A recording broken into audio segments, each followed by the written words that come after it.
Встреча охотника с медведем взяла неожиданный оборот. Первоначально охваченный страхом, охотник обнаружил, что медведь не представлял угрозы, а наоборот, просил его о помощи. То, что он сделал дальше, потрясает. В сердце густых лесов одинокий охотник по имени Адам оказался в непростой ситуации. Чувства охотника обострились, когда он услышал ужасающие звуки, раздающиеся по всему лесу. Несмотря на предостерегающие звоночки в его голове, любопытство пересилило страх и подтолкнуло его вперед. С каждым осторожным шагом он приближался к источнику звука, пока не наткнулся на сцену, которая была далеко за пределом ужаса. Медведь лежал на поляне, не только пойманный в ловушку, но и связанный цепями и колючей проволокой. Каждое движение заставляло медведя кричать от боли. Пульс охотника участился, когда он оказался лицом к лицу с хищником. В любой другой день он был бы в восторге от возможности поохотиться на медведя. Но то, что он видел, не было охотой, это было чистое издевательство. Медведь умолял о помощи. Охотник отложил свои первоначальные опасения, игнорируя оставшийся страх, и осторожно подошел к страдающему зверю. Его тяжелое дыхание и мучительные рычания усилились, когда охотник внимательно осмотрел сложную сеть ловушек, цепей и колючей проволоки.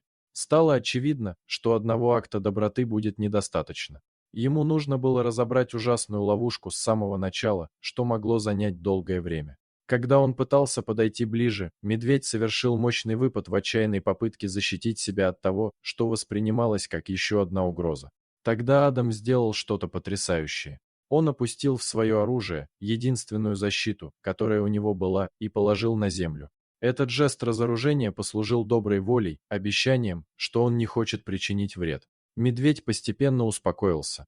Бедное существо встретило достаточно охотников за свою жизнь, чтобы понять, что они опасны только тогда, когда держат что-то в руках, а руки этого человека теперь были пусты. В его глазах теперь блестело понимание, тихое признание формирующейся связи между ними. Но это не изменило того факта, что Адам подвергал себя опасности. Любой здравомыслящий человек отказался бы подходить так близко к такому большому и непредсказуемому зверю, а тем более без оружия. И все же он не мог устоять. Мужчина, который занимался охотой как хобби, теперь смотрел в глаза существу, на теле которого были шрамы от его увлечения, и это оставило его с разбитым сердцем. Работая методично, охотник сначала разрезал селки. Каждый шнур сопротивлялся и не хотел отпускать свою добычу. Воздух был пропитан запахом страха и металлическим привкусом крови, которая окрасила мех медведя. Каждое движение несло в себе вес неопределенности и риска, но один за другим цепи падали, раздавая грохот. Затем Адам перешел к колючей проволоке. При ближайшем рассмотрении оказалось, что проволока начала впиваться в плоть медведя, усиливая его страдания. Адам тщательно работал над удалением каждой изогнутой пряди, стараясь не причинить еще больше вреда.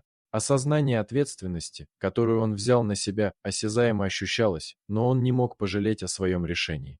Наконец, последний кусок колючей проволоки был удален, и медведь, освобожденный от болезненных оков, рухнул на землю. Когда Адам отступил, его охватила грусть, когда он увидел все раны медведя. Его мех был изуродован глубокими порезами, были проколы, а конечности медведя, когда-то мощные и неукротимые, были опухшими и ослабленными. Это было резким контрастом с дикой природой, которую Адам романтизировал. Теперь, стоя на коленях рядом с медведем, он протянул руку. «Прости, что это случилось с тобой» были единственные слова, которые он мог предложить зверю. А тот, хотя и изможденно, откликнулся, посмотрев в глаза мужчины. Вероятно, это была единственная доброта, которую животное не видело долгое время.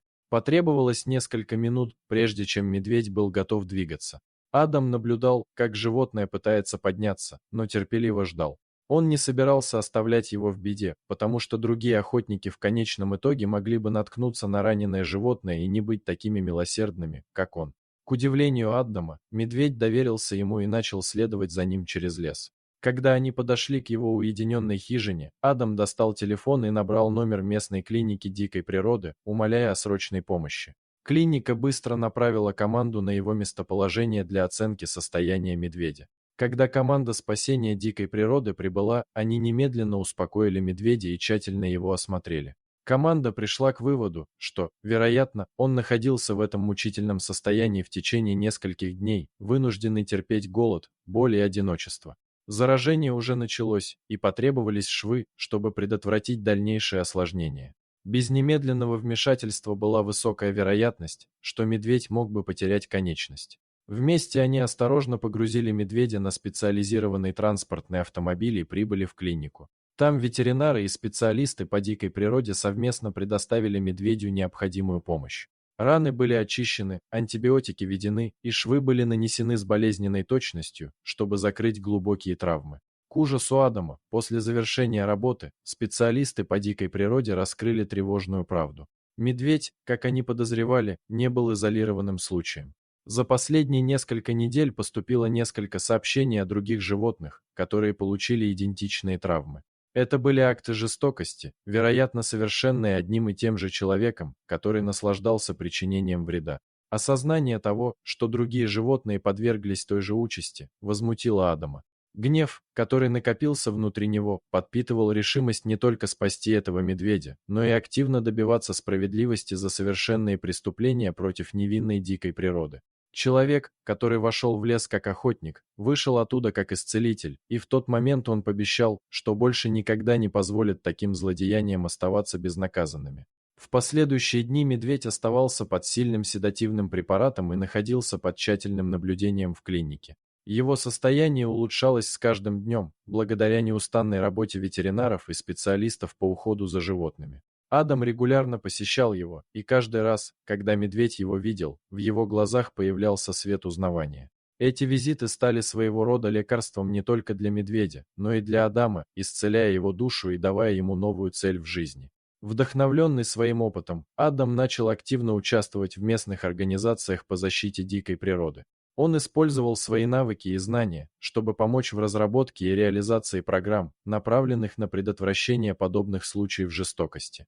Его история и преобразование из охотника в защитника стали мощным свидетельством, которое вдохновило многих других пересмотреть свое отношение к природе и животным.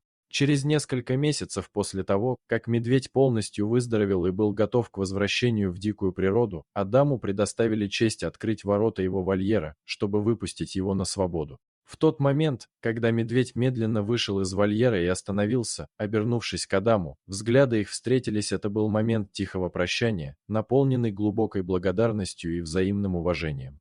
Затем медведь повернулся и исчез в густом лесу, оставив после себя следы на мягкой земле.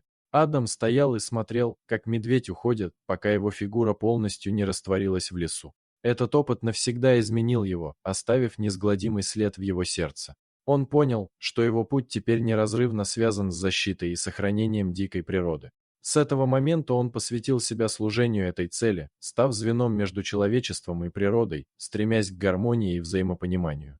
История Адама и медведя распространилась далеко за пределы их местного сообщества, став символом надежды и возможности изменений к лучшему. Это было напоминанием о том, что даже один человек, изменив свои взгляды и действия, может оказать огромное влияние на мир вокруг себя. Однако история Адама и медведя на этом не закончилась. Вскоре после освобождения медведя Адам начал работать над созданием убежищ для диких животных, которые столкнулись с аналогичными испытаниями. Он понял, что много еще предстоит сделать, чтобы обеспечить безопасность и заботу о дикой природе, которая страдает от действий человека. Адам использовал свою историю, чтобы привлечь внимание к важности охраны окружающей среды. Он давал интервью, выступал на конференциях и участвовал в образовательных программах, делая все возможное, чтобы расширить свое влияние. Его усилия привлекли внимание многих, включая филантропов и правительственные агентства, которые предложили финансовую и логистическую поддержку его проекту. Вдохновленный поддержкой сообщества, Адам расширил свою деятельность, включив в нее программу по переселению животных, которые не могли быть возвращены в дикую природу, в специально созданные для них среды обитания. Он также начал работу над программами восстановления популяции уязвимых видов, включая восстановление их естественных сред обитания. Со временем имя Адама стало синонимом защиты дикой природы. Его начинание превратилось в глобальное движение, объединившее тысячи людей по всему миру, которые разделяли его страсть и стремление к сохранению природы. Вместе они сформировали мощную сеть активистов, волонтеров и специалистов, работающих над защитой и восстановлением дикой природы. Однажды, гуляя по лесу, где он впервые встретил медведя, Адам остановился, чтобы вдохнуть свежий воздух и насладиться звуками природы. Он осознал, насколько глубоко эта встреча изменила его жизнь и как много он смог достичь, благодаря одному решению поступить правильно. Он знал, что путь впереди еще долгий и трудный, но теперь у него была цель, сообщество единомышленников и непоколебимая вера в то, что даже самые маленькие действия в защиту природы имеют значение. Эта история напоминает нам о том, что каждый из нас имеет возможность внести изменения в мир вокруг себя. Адам и его медведь показали, что сочувствие, действие и настойчивость могут привести к неожиданным и вдохновляющим результатам, изменяя жизнь к лучшему. Дорогие зрители, если вам понравилось это видео, то ставьте лайк и подписывайтесь на наш канал. До свидания.